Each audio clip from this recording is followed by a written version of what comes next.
The Culture Xperience.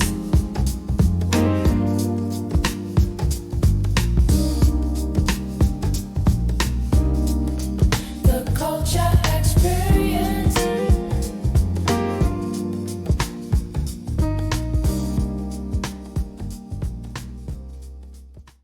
You're listening to The Culture Xperience with Mel Bruce.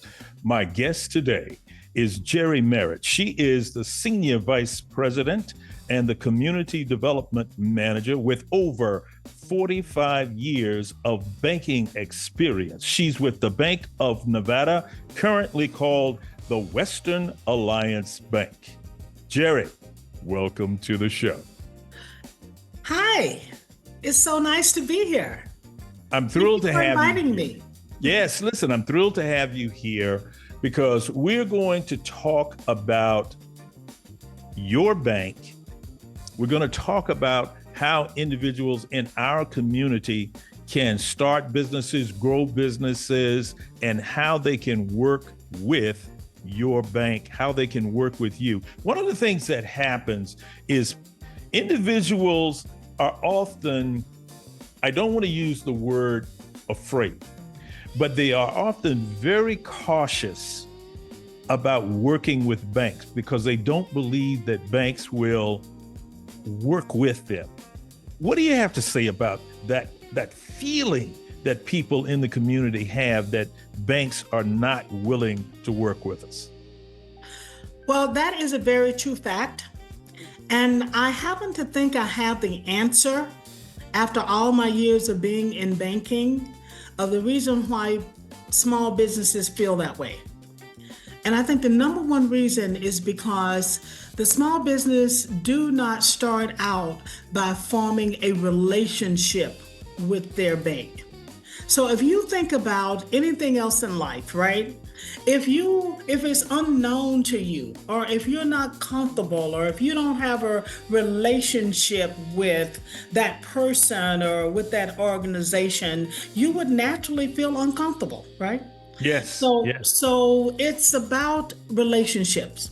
Most small businesses or business owners or entrepreneurs usually have a personal account with the financial institution that they really don't really need to have a relationship for, because they usually keep their money in a checking account, their savings account, they have a credit card, and they may go into the bank to take out a loan. Okay, for a car or something like that, or even when they get ready to buy a house, they reach out to a realtor. And that realtor then looks for the financial institution for them, so they still don't have to form a relationship. But it's different when you actually start a business. When you start a business, you need your bank to be your first partner. I love that. Let's talk about a couple of things that might help people feel more comfortable with banks and start making and forming that relationship with the bank. So let's say that you are an entrepreneur and you're just getting started. So what are the first three things an aspiring entrepreneur should do before applying for a business loan? Before they apply for a business loan, they need to make sure that all of their state documentation is in order. Okay. They need to make sure that they have their tax identification number with the IRS. Okay. They need to make sure their name, whether fictitious or not, has been filed with the Secretary of State. They need to make sure that they have their business license in the county or the city in which they're actually doing business. So that documentation is so important, all right? And then the next thing is making sure that their finances are in order. Okay. Typically, for most banks, a new business need to be in business 2 solid years before they can actually qualify for a loan from a bank. You notice I said bank, right? I didn't say credit unions or there are different other financial institutions that have different guidelines, which we'll talk a little bit about later. But Yes. if you're coming into a bank to apply, you need 2 years of financials for that business. And I know you just said startup. Most startups don't have 2 years actually of financials, but those are the guidelines in order for a small business to be able to qualify. So, All right. Okay. so Now, your I question is know why? I know from a personal experience that you, Bank of Nevada, Western Alliance Bank, you all have some ways of helping people who are just starting out. Tell us about that. Yes, we do. And the reason why we have this particular product that I am going to tell you about is because Bank of Nevada slash Western Alliance have always been a bank that was actually engaged within the community. Yes. And we identified the fact that there were too many entrepreneurs or small businesses that started up that did not have access to capital. Because as you well know, any small business needs access to capital, right? Yes. So we created a product where if you come bank with us, and I want you to get that word, come bank with us, come into our bank. You want to bank with us. You want a relationship with us. You open up a bank account with all of your documentation in order. We will qualify you for a small, what we are calling overdraft protection.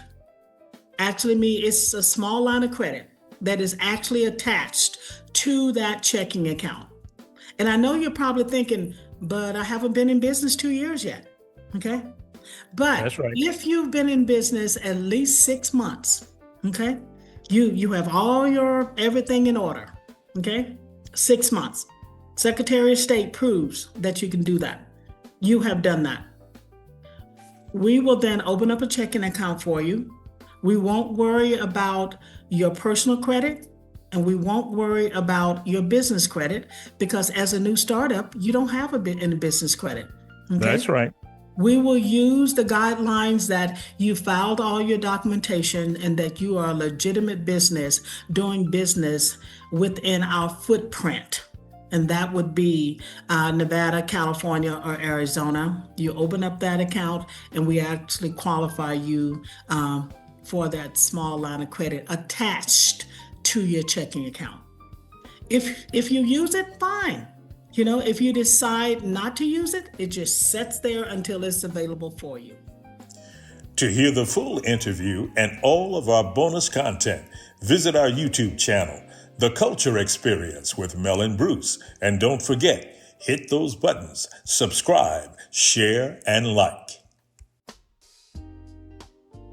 You're listening to The Culture Xperience with Mel Bruce. I'm Mel Tiller, your host. I'm thrilled to be with you today. Our guest today is Pastor Kelcey West, pastor of Nehemiah Industries, and Dr. Robert Bush, president of the Las Vegas chapter of NAN, the National Action Network. Gentlemen, welcome to the show.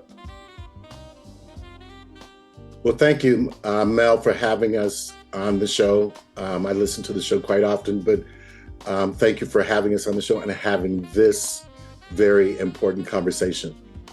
Hey, man, I echo those sentiments, Brother Mel. It's an honor to be not only with you on this show, but to be with my other brother. I'm Dr. Bush. As the pastor of Nehemiah Ministries, I'm honored to spend this time with both of you. I'm looking forward to this, gentlemen. You know, all of us are friends. We hang out in the same circles. It's always a pleasure to spend time with you.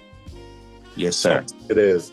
Pastor West. Yes. You, Dr. Bush, are here representing a new organization, the Black Leadership Collective. Please tell us about your organization. Yes, sir. Newly formed organization. Literally, the best way I can describe it is an all-star team of leaders in our community. Yes. Who have joined forces to do what we've talked about doing in the past. And that's simply to make sure before we enter another election cycle, before we enter, another political run, we want to make sure that we have a cohesive agenda for our community. And so as we look at all the different things that affect us. We are coming together to serve as we're volunteering our time to serve as voices for the voiceless and to give strength to the weak, but to make sure that our community is not forgotten. And so Yes. that's the purpose of us coming together. It's not to create just for the sake of creating. It's not to create to take away from what other entities are doing, but it's simply to bring our most committed minds and hearts to the table. And congratulations to you. I understand that you have been named vice president of this organization. Yes, sir. I have accepted that invitation, that honor. And so I'm in the midst of all that I'm doing, as well as the two of you. We both understand that this is just not the time to not step up when being asked. So I have said yes to that position. I want you to understand what he just said. This is not a time to step back. This is not a time for you to sit on the porch. Our culture, our country is being attacked, and everybody has to figure out a way to stand up. Everybody has to figure out a way to make a contribution. I know you're busy. I know you're working hard. I know you have things going on, but every single individual who's listening to me must stand up. You must make your contribution. Dr. Bush, the Black Leadership Collective is supporting a national initiative called Blackout Black Friday. Please explain what that initiative is.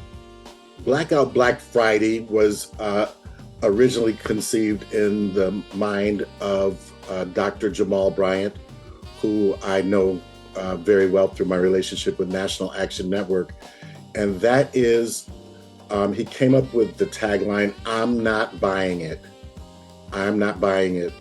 And it was mainly originally focused on Target, but now has been extended to not buying anything, to withholding our dollars from November the 27th, and November the 27th is, or the 26th, I'm sorry, is actually Thanksgiving. Thanksgiving night, a lot of times stores open up, and that's when people start buying. Yes. Until December the 2nd. And so it's a collective action from us as Black folks, us as those that support the DEI, or the withholding of DEI from our communities, which not just affects Black folks, but it affects Latinos, and it affects those that are in the LGBTQ plus community. And so it's a collective action that we believe is going to hit corporations in their pockets and let them know that we're not standing for it anymore. Great. Pastor West, could you give us a historical example of an economic boycott working? Because that's what we're talking about here. Ladies and gentlemen, we're talking about an economic boycott.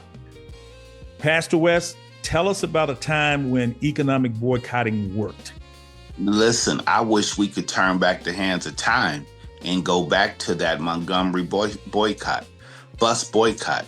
I wish we could go back to that time where for almost 400 days we worked together. We were committed. We had a goal, and it was working. In the midst of not only working to gain seats at the front of the bus, what I most love about that particular time, we had developed our own system. We had developed our own transportation. And so you look at a Black Friday, you look at this at what's about to take place. We need that same mindset where we embrace the fact that we have economic power.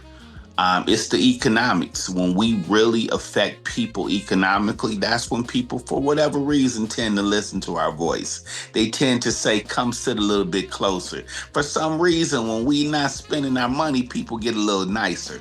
And so I think we need to stop fooling ourselves and thinking it's not economics. We give away our power. We silence our own voices by spending money And sometimes we do it in places where people don't even say thank you.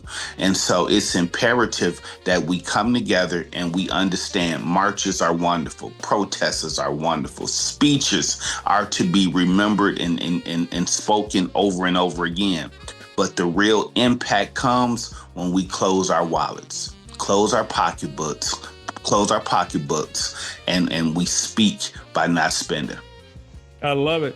Dr. Bush, give us a mark. Hey, what's going on, everybody? This is Bruce Milam Jr., and you are listening to the Culture Xperience with Mel and Bruce. And I have the wonderful Miss Nadiyah Jones from Nova Home Loans in the building today.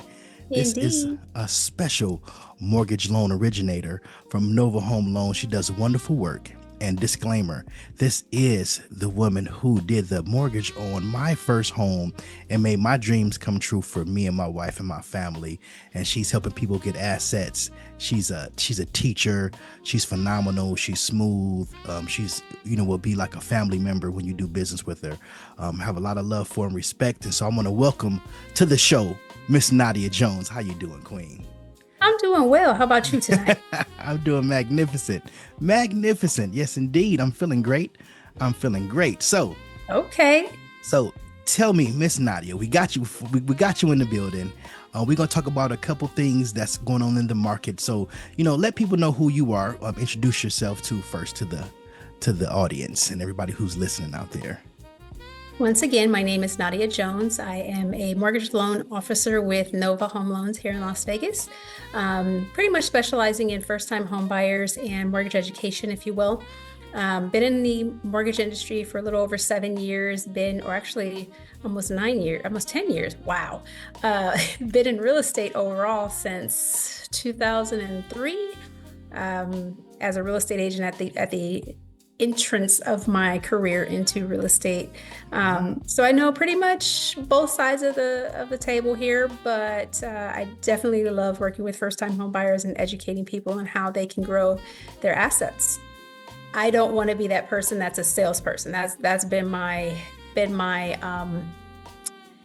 pet peeve a lot of times about the industry with real estate, especially with the lending side, which is why I actually got on the lending side, because as a real estate agent, there were some things that I did not like on the lending side that occurred with clients of mine that I said I would never do that, and how dare they? So that has been my thing of, I will not allow that to happen to one of my clients. So I like to make sure that everyone is fully educated, understands everything that's going into the process, and is happy with their terms and what they're doing. That's just me. I can't help it. I'm honest. Sometimes you might not like what the honest thing I have to say is, but I'd rather than to sugarcoat something and then, later you find out something else. So tell me, what's the state of the market right now? Let's just jump straight into it. What do today's mortgage rates really look like, and what's the trend you're seeing closing out 2025? So the market right now, the last quarter, every year is pretty much very slow. And that is a trend that is constant. It's always been that way, and it will probably continue that way simply because we're working around the holidays. People just don't like to move around the holidays. So you will see a little bit of a slowdown around the end of the year, but it's a great time to purchase also because then houses sit longer. In terms of pricing, prices have, as people I'm sure have read, have dropped a little bit nationwide. Just depends also though on the actual economy of that particular location. Places like Houston, Miami, you've probably heard, have higher drops. Las Vegas does not have that much of a decrease. We have dropped on our median price sale point, I believe about 15 to 20,000. Not huge, but that's just like a part of a market correction. And that could be due also to the timing. I mean, we are again at the end of the year. We are also seeing some economic changes with the politics and things and pricing and groceries and things, and people are talking about, and just overall affordability. So those do have an effect as well. But I don't think that we've seen all of that play through just yet. What Nadiyah said was very important, that this is a good time to buy. Don't wait to the summertime and when everybody want to move with their kids because everybody want to move when it's time for to change their kids out of school. Oh, the kids are getting out of school. Let's move then. You got to catch them now when it's all slow. Don't get into the market when it's all busy. So call Nadiyah. Nadiyah, how can they get in contact with you? Just while they're excited right now, somebody's ready to buy a home. They want to call you tomorrow morning. What's your phone number and how can they get in contact with you? My direct number is 702-303-8845. Again, 702-303-8845. And just to reiterate that, absolutely, this is now is the time to buy versus waiting until tax return season and or summertime. You want to get in when the demand is low. When the demand is low and supply is high, that's when you'll get your best opportunities. When you have high demand and low supply is when prices start to increase and you're going to get potentially priced out of the market, or you're just going to get a deal that maybe you thought I should have just bought 6 months ago. I'm Mel Tiller, along with my partner in crime, Mr. Bruce Milam Jr., a.k.a. Las Vegas Bruce. We host The Culture Experience with Mel and Bruce, where we celebrate, inspire, and inform the culture. Tune in every fourth Sunday at 9 a.m. for The Culture Experience with Mel and Bruce right here on 91.5 Jazz and more, or through the KUNV mobile app, or listen to past shows wherever you get your podcast. I'm Mel Tiller, and you are listening to The Culture Experience with Mel and Bruce. My guest today is a keeper of history, a teacher who celebrates our culture, a storyteller who sings the praises and greatness of our forefathers. Her name is Katherine Duncan. Katherine, welcome to the show. Thank you so much for having me. Katherine, I understand that you are the owner and operator of the historical treasure that we call the Harrison House. Yes, I am, and I do. Yes, the Harrison House, Las Vegas. All right, we're going to talk a little bit more about the Harrison House, but first, I understand there's a major celebration that you all are going to be having. Tell us about who you're celebrating and why you are celebrating this gentleman. Well, first of all, let me say thank you to Glad House Productions for stepping up and helping us celebrate not only then Sammy Davis Jr.'s 100th birthday celebration. Oh, that's and there's so much to celebrate. We're going to celebrate all year long. Wait a minute. An entire year. Listen, I love Sammy. I know he was great. He was fantastic. But you are going to be celebrating Sammy all year long? All year long. The day before his birthday, this year we're going to have a filming of his, where he starred in a movie called A Man Called Adam. That's going to be Sunday, December 7th, 1:15 at the Beverly Theater downtown Las Vegas. Okay, wait a minute. Now, let me make sure. Okay, so we're going to be celebrating Sammy. Yes. We're going to show a film called A Man Called Adam.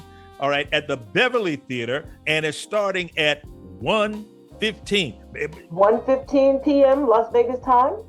And as soon as the film is over, we're going to have an amazing reception so we can get together and just celebrate what we're going to do for the rest of the year. All right, that's fantastic. So where can I get the ticket? Where can I get the ticket for the filming? Okay, two places. You can go to the beverlytheater.com. Yes. The beverlytheater.com website, or at the Harrison House, harrisonhouselv.org, or you can come to the Harrison House, 1001 F Street here in Las Vegas. Okay, that's fantastic. Now, I understand that I'm going to need tickets for the filming, to watch the film, okay? And I'm also going to need a ticket to attend the reception. Yes, because there are some people who can come to one and not the other. So we'll have a whole package deal put together where you can go to the Harrison House and get the reception and film, or film only, or reception only, depending on your time and your availability. All right, so the film showing. Okay, we'll start at 1:15. What time will the reception start? Reception starts immediately afterwards at 3 o'clock. All right, what can I expect if I come to the reception? At the reception, you will be hobnobbing with the elite guests who will be attending, Sammy's friends and loved ones. We'll also be live streaming an event that's happening in New York City that day out of the Studio 54. It's a celebration of Sammy's 100th birthday in New York as well. You know, because Sammy was coast to coast. And we tried to have the celebration here, but New York beat us out. So we'll get them next year. Well, you're telling me that Sammy's friends and family will be there. Tell me about some of the friends and family who will be there. Well, the main person who we're working with here in Las Vegas is his son, Manny Davis.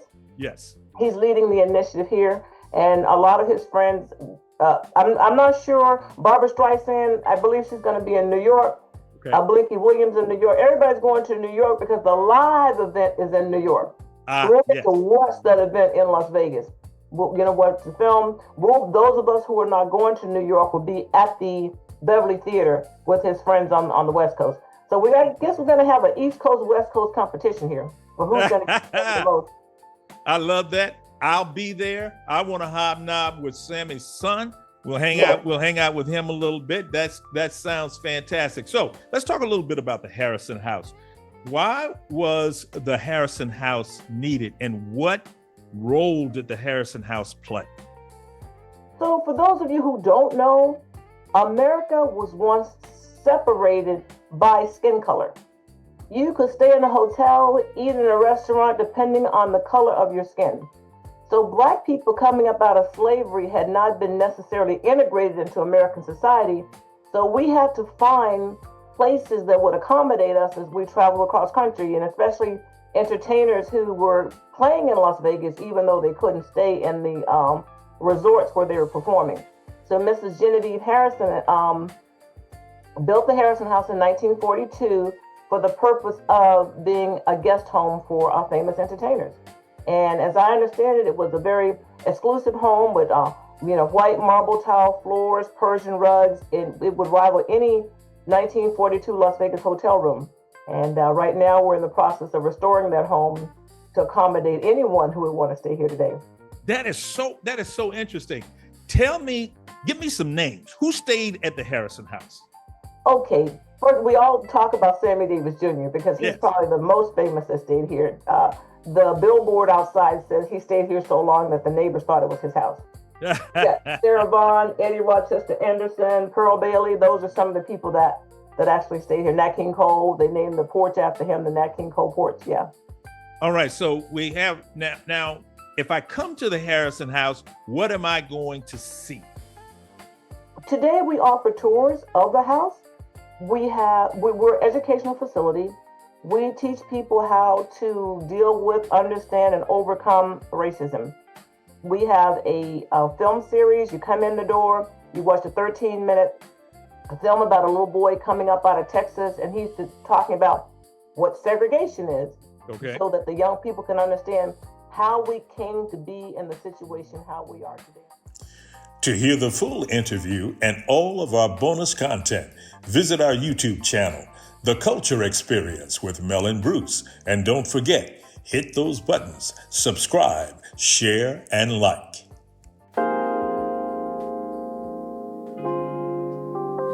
The Culture Xperience. The Culture Xperience.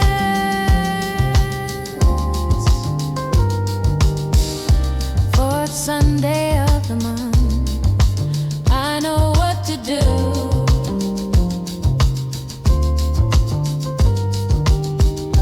Turn my radio on to 91.5. Mel and Bruce will take me on a ride. The Culture Xperience. The Culture Xperience. The Culture Xperience. The Culture Xperience. The Culture Xperience. The 91.5. The Culture Xperience. The Culture Xperience.